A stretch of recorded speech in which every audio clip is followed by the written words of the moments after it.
Hey, it's Melvin Farmer, and you're hitting corners.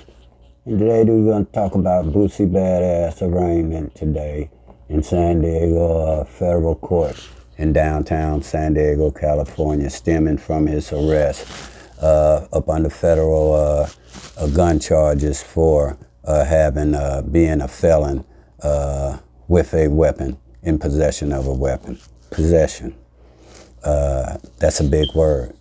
As you notice, this gun has a serial number, a Glot, a 9 Glot, that has a serial number where I'm gonna take a chance on a limb and say that they can blow up that picture and make that gun related to the one that they seen allegedly in the back of Boosie Badazz while he was at a film shoot and being recorded on IG, Instagram, and they went on to his Instagram page and took up under surveillance and tactics, which is going to be a very crucial matter is did they have probable cause to pull the car over? That's what its focus of this case is going to turn to.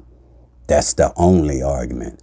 Did you have probable cause? You can't attack his prior arrest record. You can't attack the fact that the gun was there. The only thing that you can in fact attack is that you wasn't aware that that was that.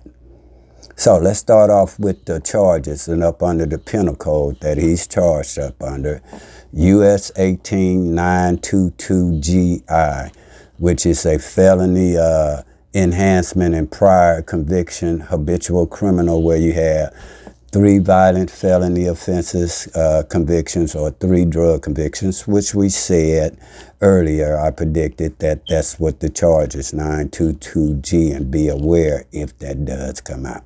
Because now it has opened the Pandora's box to where we can first explain what the 922G is and what it carries. It carries 15 to 25 years. That's the big bitch, or what they call the little bitch in the federal prison system. And also, if you're found guilty, there would be an enhancement, or could be an enhancement under 924G. Look it up, the ACCA Act, which is the Armed Career Criminal Act, which came out in 1984. For those that have a propensity to use weapons.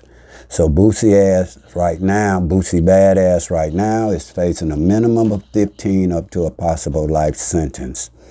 And he's allegedly has been granted a $50,000 bail that will have to be posted, but real property, not commercial property, not no car, none of that. That will be property that he owns or somebody putting up as collateral just in case he take flight. Now, let's look at what he can do and what he must do to win this case to keep his freedom.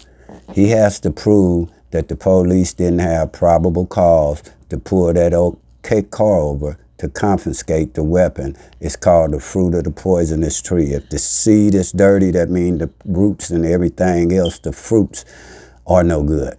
That's called the fruit of poisonous tree in the court of law. If he can prove that they legally searched it, they will have to dismiss the charges. Let me give you a good example. When I had my life sentence up under the California 3 strikes law, they raided our house without a search warrant, a warrantless search. It took me 4 years, and I filed an appeal that because I'm on parole did not give you the right to enter this domain without extenuating circumstances, a fire, drugs being destroyed, or a person running in there. Those are the only 3 things. Once you close that door, you have an expectation to privacy.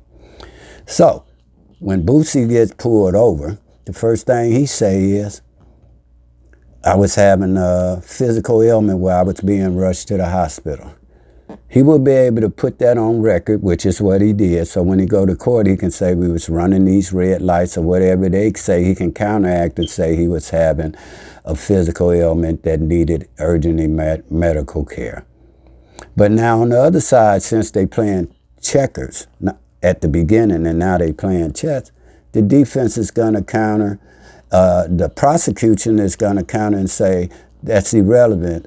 You ran the red light, and we have it with you running the red light, and ignorance, no excuse of the law. That's what they're gonna counter.